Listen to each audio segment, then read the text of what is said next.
Oh, she's doing it again. She's introducing herself with the camera off. Please welcome your host, Joanna Parsons. Hello. I have so much fun doing that. I love starting an event like that.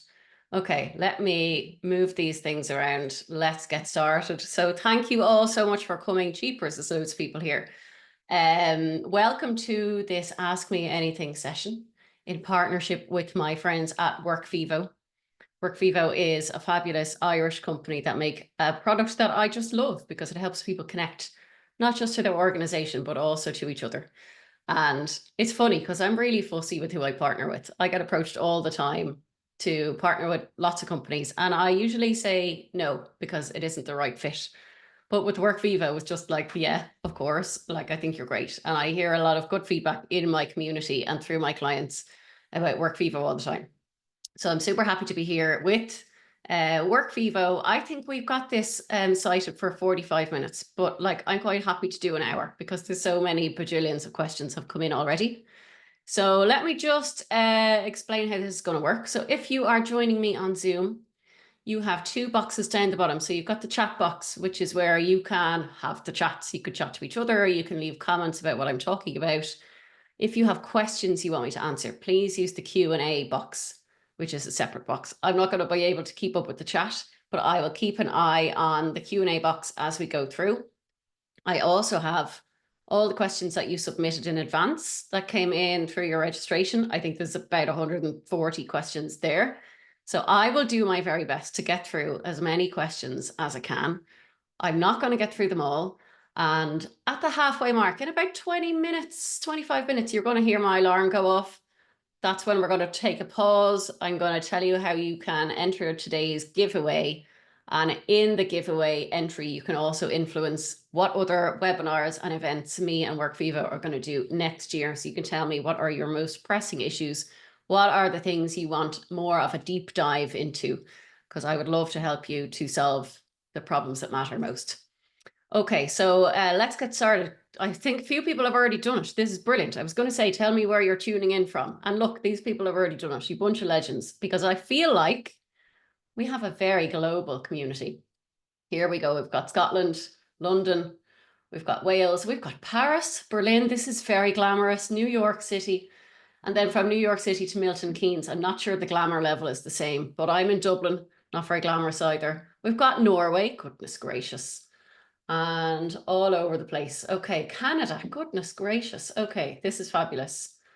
Virginia, wow, Boston, Portugal. Okay, this is amazing. So please use the chat as we go through. I think half the fun of doing these events live is the chat that you guys can have with each other.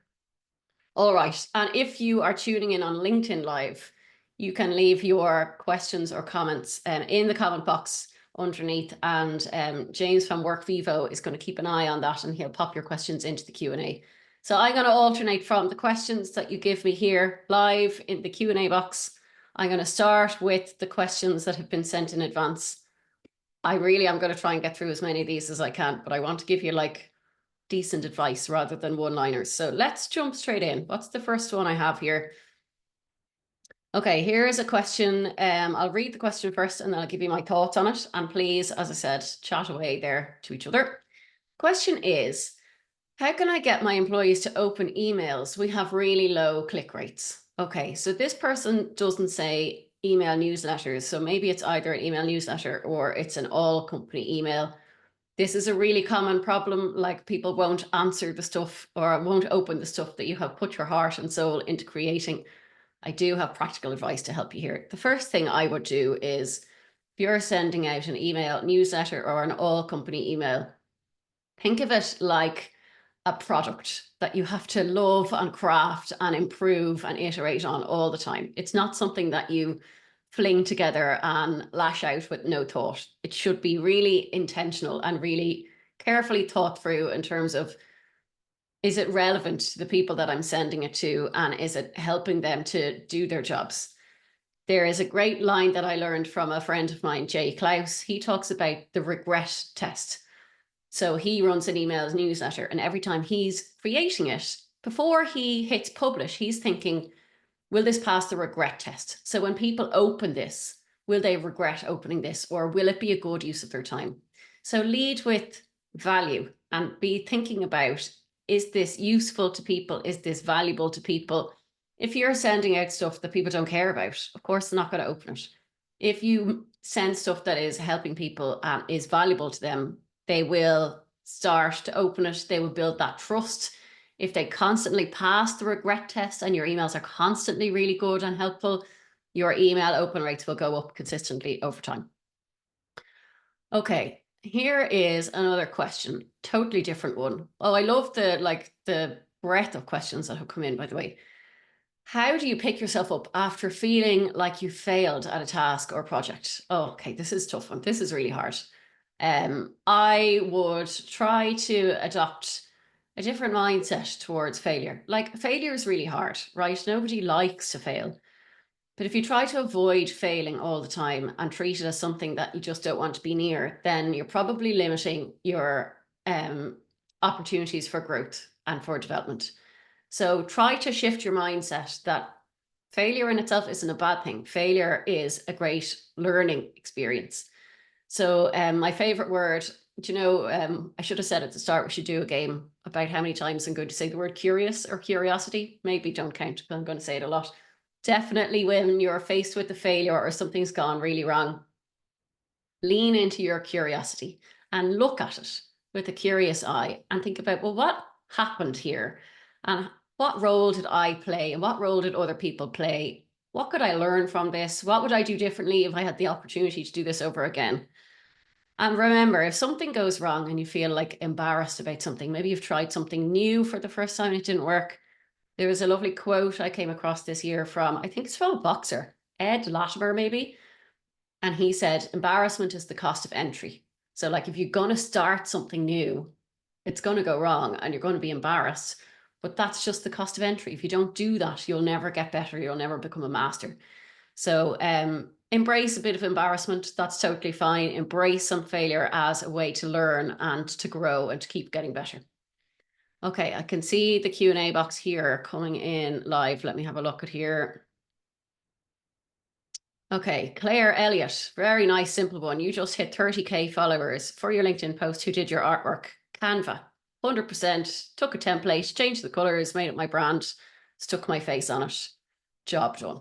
That's an easy one. Thank you, Claire.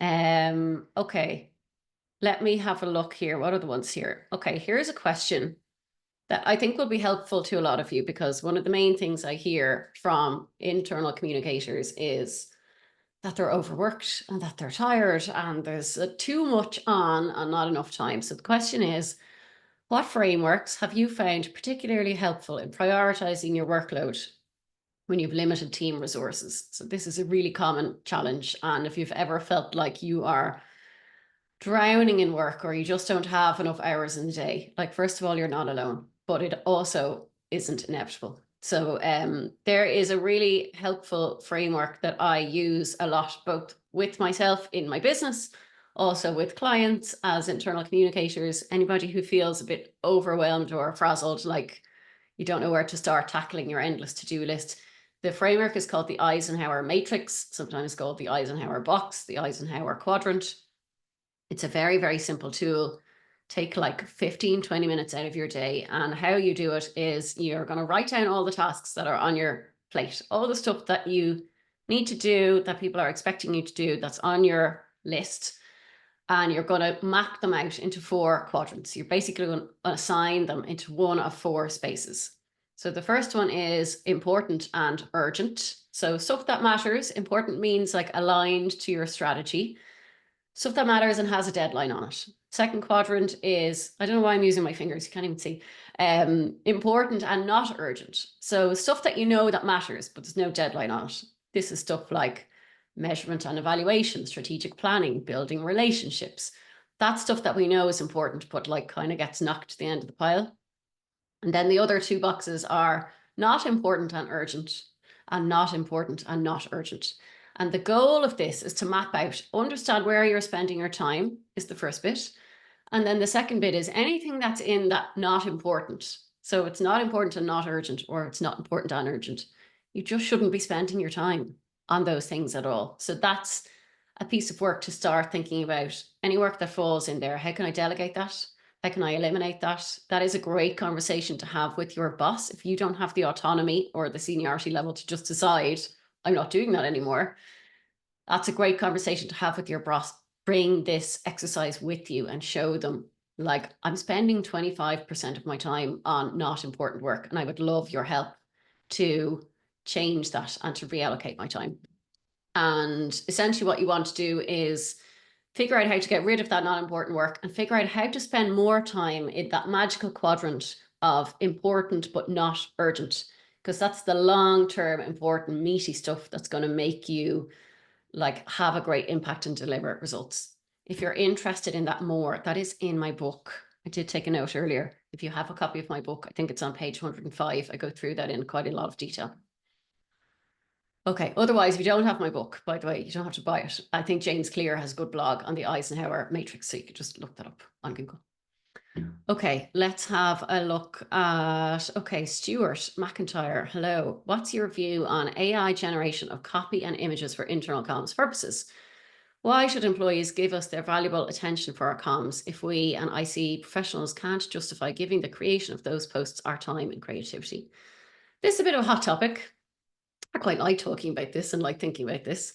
If you've ever been on my LinkedIn page, my profile picture is an AI generated picture. And when I made that and I posted about it, there was a bit of an uproar. Some people were very uncomfortable with it and they said I was being very inauthentic. And I just thought it was so fascinating to sit back and get curious about the reactions to this. I mean, it's a tool, it's a technology, it's here. I think the way that we use it is going to define like the outcomes that we get from it. I am absolutely not against AI. I use it all the time in a lot of my work. I don't use it for content creation, but I use it as like I'm a team of one. I run a business by myself. So I'll use it as somebody to talk to say, what have I missed? Or this is my objective, this is what I'm trying to do. What else should I be thinking about? What would somebody who's in a CFO role be thinking about this? So if you are using it, like just always work with the end goal in mind. So what is your communications objective? What are you trying to make people think or feel or do? And then working backwards, how are you going to do that? If you can make yourself more efficient and free up more time to do more valuable creative work, then I personally have no problems against using AI for that. All right. Nicole says, oh, this is a good one. How do you stay on top of the strategic direction and happenings in your company? I feel like I don't know what's going on half the time. This makes it tough to plan. It does. Okay, there's a couple of things you can do here. The first is, I think probably early in my career, I totally underestimated the importance of building up great relationships. Not like when there's a crisis and you need people to like give you a dig out, but just in general. So one of the things that you can be doing here is to like write down a list of who are your key stakeholders. So probably like the head of HR, the head of IT, if you have somebody who's the head of strategy, people who you need to be building relationships with so that you can stay plugged in.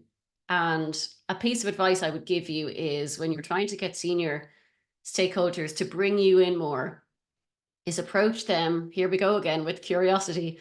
I had difficulty once in a job where I was trying to get the head of IT to kind of understand why I wanted to bring in a new tool, and he just wasn't really that interested. And I realized I was approaching it all wrong. I was approaching it from my perspective, from I need and I want. And I changed my approach to him completely. And I actually just invited him for a coffee. And I was like, tell me about your strategy. Tell me what you're working on. I saw this cool gadget. Tell me about that. And he just started talking and talking. And then we met for a few more coffees and he started bringing the gadgets and like showing me things. And we just built the relationship, and it became much easier for me to know what's important and what's going on because we had that relationship and we were talking regularly. So that's a bit of a long game. But also see if there are, like, some organizations might have a quarterly strategy milestone document that has like, this is what's going on and this is the progress. So see what kind of leadership meetings are happening and if you can get access to reports from there. All right, let me jump back into the pre-submitted questions. Here's one. This one came up in a couple of different ways. What are the best ways to reach frontline staff? So some people talked about frontline workers, some people talked about deskless workers. This is one that comes up again and again and again, because isn't it so easy in theory if you have a company where everybody sits at desks and you go just send your emails and people can access the emails. But if people are, say, on the factory floor, or they're working in a shop, or they're climbing up electricity poles, like, it's not as easy as it. They're not sitting at a desk. So the first thing I would say is to consider what's your level of understanding about their day and their needs. I had a call once with the client, our very first call, and they had this frustration. They were like, we have all these, most of our workers are like not sitting at desks, they're all frontline. And how do we reach them? We're struggling with this. So I asked them, I said, okay, well, tell me, when's the last time like you went out and you just went to the plant and you just watched them, and then you had lunch with them and you talked to them? And they looked horrified. They said, oh, we're too busy. We're far too busy. We don't have time to do that. And I think that of all the things you could do, that's going back to the Eisenhower quadrant. Going out and understanding your audiences goes into that quadrant of important and not urgent. Like, no one's going to be chasing you to do it. But if you don't understand your people and what they need, you cannot make inroads into reaching them. So I would say, like, indulge your inner anthropologist. I'm a trained sociologist myself, and one of the research methods I learned way back when in university was called participant observation. That is a very fancy way of saying go and watch people. So if you have frontline workers, go and spend a day. I really want you to think about, what does their day look like? Where are they getting communication from, or who are they getting communication from? What kind of information are they getting? What kind of information do they need? See if you can understand the touch points of how to reach them, and like try to fill in some of the gaps of like, well, what's the problem we're trying to solve?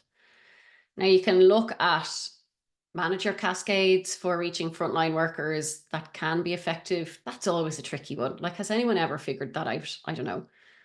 My personal view is, if you have loads of frontline workers, you really do need to invest in a digital tool, like something like Workvivo, where you can actually reach people where they are, and you're not relying on managers to like pass things down the chain. I just think in this day and age, employees deserve better, and they deserve like consumer grade tool that can get the communications that they need. All right, let's jump back into the Q&A box here. What tips do you have for starting your first senior internal comms role, brackets, very strategic focus? Well, congratulations, first of all, on your job. That's brilliant. I have a YouTube video that will help you on this if you go and find my YouTube channel. But the summary of it is, so when you join your role, the first thing I want you to know, and nobody told me this, it took me years to figure this out. People who work in organizations, like not on the comms team, just all the other people, they have no idea what you do. They have no idea what you're there to do. So don't assume that people will understand what an internal communicator is or what you're there to do. Like, I would totally think that it's part of your role to tell them that and communicate, not just about the company, but about yourself. So my advice is this: when you go in, try to resist the immediate push of people who are waiting for you and have tons of work already lined up for you. You're going to go in and there'll be one or two stakeholders. They'll find you quickly, and they'll have a list of stuff they want you to do quickly. So as much as possible, try to carve out that space when you're new to just observe and listen and watch and be curious and ask lots of questions, because you really want to understand the business. So what's the organization trying to achieve? Like, focus on the vision and the mission and the strategy and the values, get your head around that. Then you want to understand how communication happens. So like, you could do a watered down internal comms audit if you're doing it yourself. Go bigger if you have the resources to do that. Really try to get your head around everything, and also to start building those relationships. That is kind of the three big things that you want to start getting your head around. Try to avoid, I have a problem with the word quick wins. So I always feel like the quick wins are always a bit pointless. Invest the time. Like, when I started with the Irish Police, I think probably the first 3 months probably just looked like I drank coffee all the time. Maybe that's all I did. I just went around and like listened to people, and I got myself into meetings and I had conversations with people. I really wanted to understand the place before I made any recommendations, any changes, and it served me really well in the long run. Okay, let's jump back into the pre-submitted ones. This is fun, by the way. Hope you guys are enjoying this. All right. What are the top 3 things you wish you knew going into internal comms? Jeepers. Okay. I think I've mentioned one of them, which is about people don't have a clue what we do. Like, they really don't. So don't be afraid to tell them, because people will assume that you're there as their personal copywriter, or will you make me this poster, or will you make this event for me? Like, sometimes people need to be told nicely, but told. Okay, what else would I have wanted to know? I think internal comms is a funny one. Like, I love working in internal comms. I always have. I've been in-house roles for like 12 or 13 years, and I set up my own business last year. And what I found is internal comms can feel in some ways like a very lonely job, because often you're either a team of one and you're expected to know everything and do everything. Oh, there's my alarm for my giveaway. Right. I'll come back to that in a second. You're expected to know everything or to do everything all by yourself. And like, nobody in the organization gets how you can be so frustrated or why it's so difficult. So you can feel quite lonely. Or if you're leading a team and you're the head of internal comms, and again, you're expected to know everything and to just have all the answers. You don't have all the answers. Nobody does. So I would really encourage you to find your tribe, find your people, start building your network of other internal communicators, because we all share the same challenges. We're all struggling with the same things. I remember going from like a financial services company that focused on pensions. I went from there into policing, and I was sure that it was going to be completely different. And I was shocked by how much it wasn't. Like, all the challenges were the same. So try and find your people. LinkedIn is a great way to start. Events like this are a great way to start, because you can have the chats and then connect with people on LinkedIn, or in-person conferences, whatever way you like to meet people and connect. But I think I didn't cotton on to that for years as well. So you can save yourself some trouble and get on top of that. Okay, let me close that Q&A box for a second. I want to show you today's giveaway. I'm just going to share this slide again, if I can find it. This one. Okay, right. Here's what we're going to do. I have another copy of my book right here. Look at this. I feel like making do like, oh, it doesn't even show up. There we go. Okay. Oh, look at that. That's creepy. Okay. I want to give away a signed copy of my book with tasty snacks, because I don't think you can have a book without snacks. That's me. So here's how you can enter this competition today. Really simple. I'm in planning mode with Workvivo for 2025. We want to bring you loads more events where we can help you figure out your internal comms challenges, get you unstuck from your problems, give you tons of value, totally for free. And I want you to help me shape what we're going to include. So all you have to do to be in this giveaway is to create a post on LinkedIn. You can do it right now as we're chatting if you want. Here is the kind of thing you're going to post. So it could just be a one-liner. For example, great AMA today. I'd love a live session on how to reach deskless workers. So if that's the topic, you want a more of a deep dive in and more like, give me half an hour just on that. Or maybe lots to think about in today's AMA. How about a deep dive into working with leaders? Or let's focus the next session on how to survive as a comms team of one. So post on LinkedIn and tell me, what is it you want me to focus on in 2025? Here's the bit you need to pay attention to. You have to tag me and you have to tag Workvivo. Otherwise, we won't see it and I can't put you in the draw. And then on Monday, I will pick a random winner. I will send you literally this copy of the book that I have in my hands. I'm going to sign it. Some of my favorite snacks, including my favorite chocolate bar. Steph Ty was the winner of the last one. Her prize is in the post and on the way. And I would love to send this to somebody else. So you can do that now as we are chatting away here. I look forward to my phone going totally mental, as it did after the last one. And you can post a selfie if you want. You totally don't have to. Just post your line about the next topic you want, and make sure that you tag me and tag Workvivo. Okay, I'm going to stop sharing that. You can be working away on that. You have until Monday. And I'm going to open back up these questions. All right, let me get that out of the way. Holy moly. Okay, let's have a look.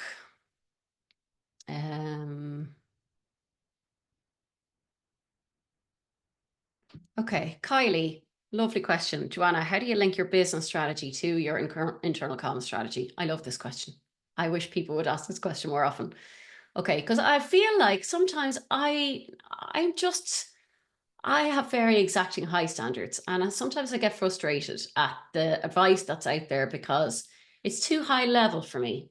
I want to be like, yeah, but show me, like actually give me the practical steps. So here's what I want you to do. I want you to, the first step is, if you don't know what your business strategy is, that is the first thing I want you to do. So somewhere in your organization is an organizational business strategy, and that is going to outline your big picture for the organization. So your first step is really nothing to do with communications, like park communications totally. Go and look at what is your business all about. So what is the vision and mission and strategy of your organization? Because your strategy is the big thinking, the big aspirations for like, this is where the company is going. And this is what's really, really important to our leaders. And this is where we are focusing all of our energy. So in that strategy document, there is going to be somewhere like 3, 4, or 5. They might be called strategic priorities. They might be called strategic goals. They might be called strategic pillars or objectives. But there's going to be things that outline, these are the things that are most important to this organization. And every activity, every job, everything that happens in the organization, in theory, feeds up into achieving these. So they might be things like retaining more customers or getting more customers. It could be making more money. It could be, I saw a company once genuinely had in their strategic goals, like having an NPS score for employees. That was one of the most important things. Or another one I saw was around like operational efficiency, or could be about reducing costs or becoming more competitive or whatever it is. So the first thing you need to know is, what the hell is in that strategy? If you don't know your organizational strategy, by the way, don't like feel bad, but there's your immediate homework. Go and find out. And then you can start reverse engineering from there, looking at that, working backwards. How can you logically think about, if that's what the organization is trying to achieve, how can internal communication support it? Where are the places that it makes sense? So I was working with a client, for example, where one of their strategic goals was around efficiency. And they had identified, like in the comms team, so much inefficiency due to communication. Like they had an intranet that was like falling over on its last legs, and people were wasting hours of their time every week trying to find information, trying to find trusted information. Stuff was out of date. The search function didn't work. So there was a huge alignment there between, well, actually, if we invest in a better intranet, if we bring in a tool like Workvivo or something that is consumer grade and easy to use, people will be more efficient. And we are directly aligning with what the business is trying to do and what communications is trying to do. And that's the kind of way that you could start to make those links. So my advice is park communications, get really familiar with your business strategy, and then try to do that reverse engineering logical bit, which is quite hard, but it's worth the effort. Okay, I hope that helps you get started. Okay, here is another question that came in advance. How do you manage all hands in English when most attendees are not native English speakers, keeping employees engaged and ensuring messaging is clear? Thanks. Yeah, this is a good question. So maybe if you work in a global organization, you have people in different countries, you have people all around the world. And like, particularly I worked in an Irish company where we had lots of global employees, but Irish people can speak quite fast. Or sometimes we say idioms that don't make any sense in any other part of the world. Like if I say to my mum, oh, are you making a cup of tea? She might say, I'll do it now in a minute. Like in Ireland, that makes total sense, but now in a minute makes no sense anywhere else. So the first thing I would suggest is that you work with the people who are going to be presenting and speaking at your event and help them to think about it. They're probably, again, they're not communicators. They're probably thinking about what they want to say and what they want to communicate. They're probably not thinking about the audience and what they need. So that's your job, to make it more audience centric. So to help them think about all the people that English is not their first language. Help them slow down, help them ditch the jargon and the acronym, communicate as clearly as they can. Another thing you can do to help those employees is after the town hall, send out a written summary of like the key points or the highlights, the bits that you really want them to know about, so that they can read that and digest that in their own time. So even if, despite your best efforts, they haven't been able to keep up with the verbal live event, they can still get the key points afterwards. Okay, let's have a look. Oh, Claire O'Neill. Oh, I could feel this one in my soul. How do you not get discouraged when at the end of the day you question what the impact of your work really is? Oh, I've been there. Kind of wish I could give you a hug. Is that weird? Okay, so internal comms can be a really, really hard job. I feel like when it's all going well and you're having a great day, it can be the most rewarding job in the world. And when you're not having a great day, it can be a really, really hard job. So I think for you, using that Eisenhower matrix would be a really good tool for you to play around with, to start mapping out where are you spending your time? Because if you're not making any impact, maybe what you're going to find when you do that exercise is that lots of your time is spent down in the bottom of that quadrant in the not important work. Or maybe you're finding that lots of your time is up in that urgent side, and that's quite a stressful place. So I would suggest doing that and then bring that to your boss for a conversation to talk about how you're feeling and to bring some data. And again, to have that curious conversation about, I got really curious about how I'm spending my time. I don't feel like I'm making the impact that I want to on the business. And it looks like I'm doing lots of work that really isn't that important, but I don't feel like I can say no to it, or I don't feel like I know how to like turn down the work. Maybe we can collaborate on figure out how to do this better. The other bit is try to carve out some space for like some joy and some creative work, because sometimes we can just feel like we're on a task wheel that's just like going around and around, and you're just like churning out stuff all day. That's so tiring. But there's probably a bit of the job that you love, whether that's like creating something, making something, having the chats with people, doing a focus group. There's something that like lights you up. There's a reason that you do this. So try to find intentional time to do that. So I really hope that helps. Please feel free to DM me on LinkedIn, by the way, like if you want to chat. Okay, what brand is your huge Princess Leia headset? This is Shure, I think, Shure. I didn't realize it looked like Princess Leia, but now I can't unsee it. Thank you very much, Claire. Okay, let's have a look here. Okay, here's one that came in advance. How can we structure our annual conference to be more dynamic and forward-looking, avoiding a format dominated by speakers and PowerPoint? In the past, we've had department updates and reflections, but I want to ensure employees are energized and focused on the year ahead. Okay, so 2 bits for you. First of all, I would really recommend that you watch back, if you haven't already, the last webinar I did with Workvivo. James might be able to find the link and pop it into the chat, but that gives really practical advice on running a fun, creative event. It'll help you clarify the purpose of the event, making it relevant to people who are there, and giving you some fun, creative ways to think about it. I would also, as I think about your question, think about it from another perspective. So you're talking about an event for employees and you want to make it brilliant.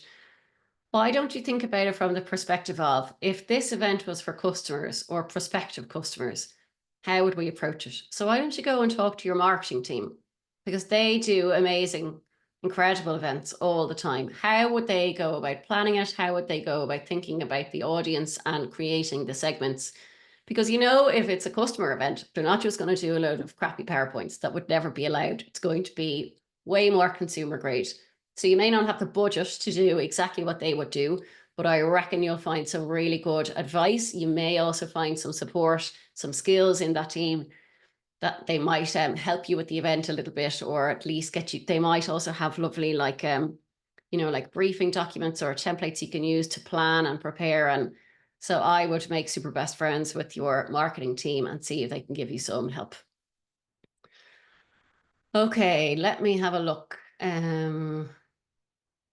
Right, Mariana, I hope I'm saying your name right. I'm really keen to land my next role with an international company. How can I effectively demonstrate my experience or skills for a global internal comms position in applications? Great session so far. You're so kind. Thank you. It's so weird doing this session because I'm kind of looking at the chat. I'm kind of not. And like I'm sitting here, my cat is over there. So I feel like I'm just having a conversation with Nutmeg, my cat. So I'm glad you're listening.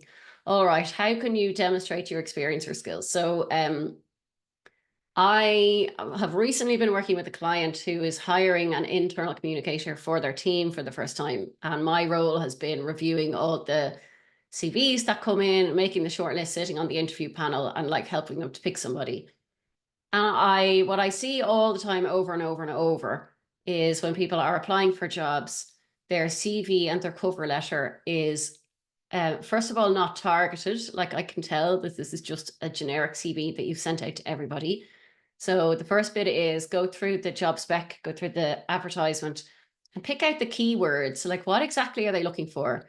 If they're looking for someone who is really great at strategic planning, then your application should tell me straight away that you are brilliant at strategic planning, if that's true. If they are looking for someone who is really creative, who is very organized, who is very methodical, who is great with stakeholders, find those keywords and repeat them back in your CV and in your application. And then the second bit I would say is that lots of CVs are just sort of lists of things that you've done. So I did this and I was responsible for that. And here's a list of activities and tasks that I did. And I find it very hard to tell the story of, but like, so what? What was the difference that you made? Where are your results? Where is the data? Where is the metrics? Why was the business better because you were in it? Why are you the absolute must-have candidate? I think, I know there's some Americans on the call. I think Americans have such an advantage for this because Americans are great at like telling their own story and saying, I'm awesome. You should totally hire me. And here in Ireland, for example, like we're terrible at doing that. We're like, oh, I probably wouldn't be very good at this. So please take a leaf from our American friends and absolutely make sure that you tell the story about why you are 100% the best candidate. Try and talk about the results you've had in the organization rather than just the stuff that you've done. For me, reviewing stuff like that, that will make you a standout candidate straight away. And good luck with your job hunt, by the way. I'm going to do actually my next YouTube video, finally written a script, is about the most common questions in communication roles. So I can give you more free advice there. Okay. Oh, here's one that came in advance. I was reading this one earlier and like, oh, okay. It says, how do I get brackets male senior leaders to heed my comms advice? Okay, I think this came in from a woman. All right, a couple of bits of advice here. We've all been in that position, whether you're a man or a woman, whether there's someone senior to you and they're just not listening, right? They just know it all. They know better. They don't need your advice. So a little bit like what I was saying with that man I was dealing with who was like the head of IT before, where I was really having trouble getting through to him and getting what I needed from him. And I just couldn't influence him because I was talking about myself and what I needed, which was a really like unhelpful approach in hindsight. So my first piece of advice is see if you can get to know them better. What is motivating this person that is being difficult or not listening to you? What do they care about? What are they trying to achieve in their job? What are their priorities or their goals? And then see if you can speak to them in the language of those goals. So it's not that you're trying to tell them what to do, it's that you're trying to help them achieve their goals. So that would be a game changer if you can frame your support and your advice and your help around what they care about, because people are fundamentally selfish creatures often. So that will really help. I was thinking about this in advance. I have 2 book recommendations for you, actually. The first is a book. If you've followed me, you probably heard me talk about this book before. I have it here. This is the book. It's called Never Split the Difference. Can you see that? There. It's called Never Split the Difference by Chris Voss. So Chris Voss is this like insanely smart guy. He used to be an FBI hostage negotiator, and now he's just like a mogul that travels the world. And he has incredible advice for negotiating, influencing. This book totally changed how I can influence senior leaders and how I can get more of what I need and what I want. but without like destroying relationships. That is a brilliant, brilliant book. It's also really easy and like fun to read. The other book I want to recommend to you, I was rummaging through all my books. You can see this one. This is called The Chimp Paradox. This is quite an old book, actually. It's by Steve Peters. This is a book all about like mind management and emotional regulation, and can really help you understand how you can take more control of your actions and not be driven by your emotional responses or getting defensive or getting angry or getting upset, which is something I often struggled with, especially if someone was being really tricky and they really wouldn't listen to my advice. That book is super helpful. I originally bought it on Kindle, and then it was one of those books I had to go and buy it on paper because I wanted to go back to it again and again and again. Okay, I hope that helps. Let me jump into the Q&A again. Jeepers, loads here. All right, done that one. That one. Let's have a look. This one. James, I know you're listening in the back. Is there any way to, the ones that I've answered, is there any way to move them into answered? If you could look at that, that'd be brilliant. Okay. Any tips for creating a successful / interactive intranet? Oh, okay, hang on. Sorry, that jumped now.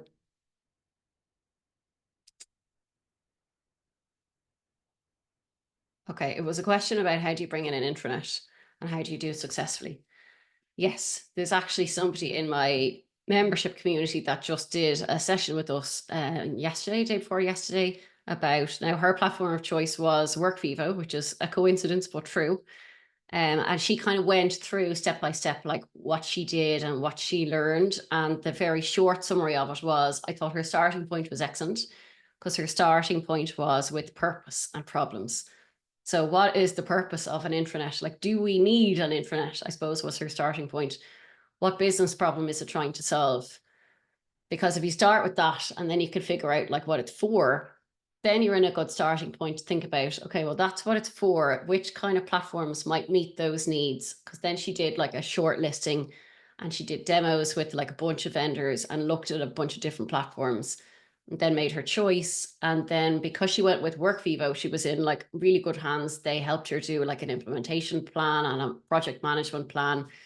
And then when she was doing the launch, she did like, she called it like a pre-launch.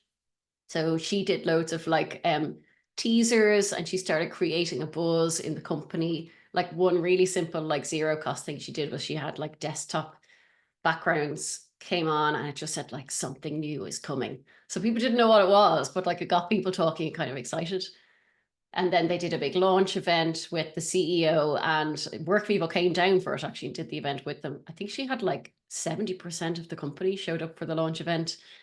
And then she was clever. She started doing like games and quizzes to get people onto the platform to start using it so that they would build familiarity. So she would, the quiz of the day is, can you tell me the answer to this question? And it was a question they had to go and find on the intranet. So they had to like use the search function or go through some structure or whatever. So clever, simple stuff. They gave away some prizes. People had fun. People enjoyed it. And they had something like 90% of staff using it, like in a really, I think within 3 months. And the staff have gone nuts for it. They absolutely love it. But her approach was very intentional, very thoughtful, very deliberate. She worked closely with like all the other stakeholders in the organization and was very clear from the start what was the purpose and what was the business problem they were trying to solve. So start there rather than with the platform, start with the purpose first. Okay, there was a question that came in before about standing out as an internal communicator during the recruiting process. I feel like I've kind of covered that. Maybe I would also say is, do you know, when you're preparing for an interview and you kind of have that feeling of like, I've done loads of great work, but I've forgotten it all. Please, this is what you can do today. Start an Excel sheet or a sheet somewhere. And every time you do something like good, or you get some good feedback, or you've delivered a project, make a note of it, because you won't remember in a year's time or in 3 years' time or whatever it is. So just try to keep that running log. It's also like great for your mental health, because you'll be like, oh my God, I'm so brilliant at my job. But you could draw on this when you are applying for jobs. It helps you draw on stories when you're prepping for your job interviews, and they ask you like, tell me an example of a time you did this or that. you'll have a whole bank of stuff that you can draw on, and you're not just like starting from an empty spot. Okay, here's another question that came in advance. How do we promote strong internal comms in a toxic work environment where, oh, sorry, there's a poll has jumped up right there. How do you promote strong internal comms in a toxic work environment where employees are disengaged? I'll give you my honest answer. Probably you can't. Like, you can't. I would say be very careful of scope creep. So what is the scope of your job? Your job is not to create and maintain the culture of an organization, because culture is set and led by leaders. It is set and led by your leadership. If they are toxic, great communication won't fix that. And I don't want you to think that you can or should fix that. That is not your job. I feel like the people that work in internal communications are so nice and they want to give and they want to help people. Sometimes we want to do too much. So be careful of trying to fix a broken culture. If your culture is toxic, you can't fix that. If your leaders are terrible, great communication won't make any difference. And can we normalize like leaving toxic work environments? Like if you work in a company that's like terrible, don't feel bad about looking for a new job. What I would say is if you feel like you have loads of employees that are disengaged, like try to lead with your curiosity first. Like what is actually going on there? Is it a problem with the leadership, or is it that maybe the content is not relevant to them, so they're tuning it out? Or maybe the format is wrong. Like maybe you're churning out loads of emails, but they might prefer some video content. It might be a simple fix. It might not. So go and do a bit of investigative journalism, let's call it. Go and do some research and try to get to the bottom of it. Okay, let me have a look here on this Q&A box. Jeepers creepers, there's loads. Okay, I think we'll call this like AMA part 1 because there's definitely more questions than I can get through. Okay, Mira, sorry, was your question that jumped earlier about the intranet? I hope that helps. What are the main, Marie Delpino, what are the main IC trends for 2025 other than AI? I think we're all sick of hearing about AI, aren't we already? What are the main trends? That's a good question. It's funny because it's on my list of like, I should do a YouTube video about that, but I haven't really thought about it too much. I would love to say that personalization is something that's going to become more important. So that we're going to move away from the fire hose of information where everybody is told everything. Like that's not doing anyone any favors. So that there's more targeted communications. And tied in with that is this concept of, I would really love to see a shift towards more consumer grade communication for employees. So if you think about the way that we receive communications as customers, like even if you think about newsletters, like I get newsletters from brands that I like, maybe they've got offers or deals or whatever, but like it's got my name in it and it's beautifully branded and there's lovely pictures and there's clever copywriting. Someone has put a hell of a lot of thought into how that communication is going to resonate with me, and they know what I'm interested in and they have thought about the writing. If you compare that with some of the emails that we get in work, where it's just stuff that's lashed together and people really don't care because after it's just employees. So I would love to see a closing of the gap between the way that we treat our customers and the way that we treat our employees. And this is not really for internal communicators, this is more for leaders. But I would love to see employees being seen as the most important stakeholder group, employees first and customers second. It's funny, I was hanging out with Jenny Field earlier this week and someone asked us, customer first or employee first? And we both went, employee first. So we're on the same page. And one other trend I was going to say, and it's fallen out of my head, can't remember. I'll come back if I remember that. But yeah, I think like, can we just treat employees better? Maybe. Okay, let me have a look. Okay, here was a question that I wanted to address because again, just be careful of scope creep. This question is, how do you convince employees to come back to the office without giving them the feeling that you're taking something away from them? I mean, look, I'll be honest again, like you can't really, can you? Like if I worked for a company and they told me to come back to the office, you would be taking something away from me. Like that's just the truth of the matter, and great communication won't change that. So what you can do and what you can keep within your scope and your remit is you can focus on providing really clear, easy to understand information that helps people to know why this is happening It helps them to know what's expected of them. It helps them to know what they're expected to do. And some of them will come back, some of them won't. But that is kind of, think about the scope of what you can influence there. Like some people will leave, and that's just the nature of the beast for returning to the office. Okay, here's a really good one. This is a funny one. I don't know how to pronounce your name. I'm going to go with Silje. Silje, I'm so sorry. Will you drop me a voice note on LinkedIn and tell me after? Graffer is your second name. Your question is, when you post on LinkedIn about relatable IC situations, are you not worried about your colleagues seeing it and seeing you rolling your eyes at them? This is hilarious because somebody said this to me. I was at an event this week and someone said, I love your post on LinkedIn because I could never in a million years post that because my boss would see it and my colleagues would see it. So thank you for doing that for all of us. So I'm very lucky because I work for myself. So my boss is very understanding. She doesn't mind if I post silly memes or make fun of things. So I do that. And sometimes people ask me, like, why do you do that? I do it to reflect the reality of the world that we work in. We have really, really, really hard jobs. I think outside of the internal comms world, people really don't understand how difficult our job is. It's frustrating, it's maddening, it's also brilliant, and I love it. So yes, I was definitely more careful with my content when I was in-house. That's why I think my LinkedIn has like skyrocketed over the last year, because now I could say what I like, and I do. So please, do you know what I'd love as well? Like, I'd love for people to start sending me their little stories and scenarios, and I'll start acting them out in more TikTok videos. So like, I'm quite happy to be the agony aunt for internal comms, 100%. Okay. Let me have a look. Dervla Gorman says, how do you improve your engagement with senior leader stakeholders who simply ghost your emails or Teams messages? Yeah, it's a tough one. I would say to you, Dervla, those two books will help you a lot. So the book, Never Split the Difference by Chris Voss, which helps you with your negotiation.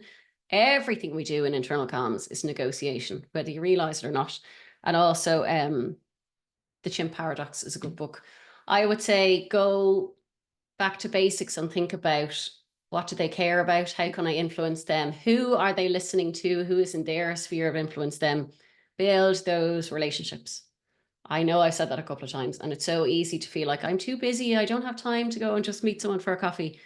It's so much easier to influence someone when you start to build that relationship. You start to build that trust. It's easier to get their time. It's a slow game, but it's one worth doing. Okay, I'm going to take, I think, one or two more. I'm conscious of time.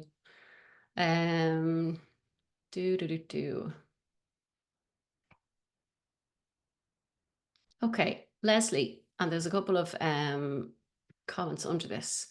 Leslie McMullen says, the biggest complaint we get is that our workforce receive far too many emails and miss important information. How can I convince my stakeholders that the solution to this problem is not to send out even more email reminders? We have an amazing intranet, but we struggle to get people to look for their information there. They expect everything to come through on email. So part of this is we're often treated as the postal service in our organization, aren't we? You know, the way your postman comes to your door and you go, oh, I give him my Nespresso take backs or whatever, recycling, and you just take this and ship it off, and he takes it and he ships it off. That's often how we're treated as internal communicators. Take this message and send it out. Take this message and distribute it over there. Is that the best use of our time? No. Will stakeholders still ask us to do that? Yes. So there's a little bit of thinking back on your frame of mind of what the purpose of your role is, how you communicate that to stakeholders. And I'd love you to start thinking about your channels as well. So I have a video, I think, on my YouTube about reviewing your communication channels. And in that, you can get a communications channels matrix template, really simple one. So like, what's email for? So try to make the difference between what goes on email and what goes on your intranet. And then when stakeholders ask you, no, I want you to send out an email anyway, like, you're the comms expert, not them. It's okay to say, no, that's not the channel for that. So again, this is a bit of work. Something that might help with you as well is contracting. Peter Block has a really good book about flawless consulting, and he has a bit about being an internal consultant, which I found very helpful when I was in-house. So having that clarity on what the channels are for, and having a bit more like, don't be afraid to step into your role as, if you are the owner of those channels, then you own them. And it's not just for somebody to steamroll over you and say, I want. Okay, Right, I think I'm going to leave it there. That was fun. I am sweating. Jeepers, I feel like I'm not good under pressure. I'm going to sit back now after a few minutes and read through the chat. It looks like there was loads of conversations. I really hope that this was useful. I hope that you've enjoyed it. I look forward to looking at my phone in a minute and seeing bajillion tags on LinkedIn. So please let me know what your topics that you want me to work with. So thank you very much to Workvivo for hosting this session. We are planning lots more for 2025. I really just want to help you enjoy your job, get unstuck from your problems, and just have a bit of a laugh at the same time. Your life's too short. So thank you so much. I'll see you the next time. Bye.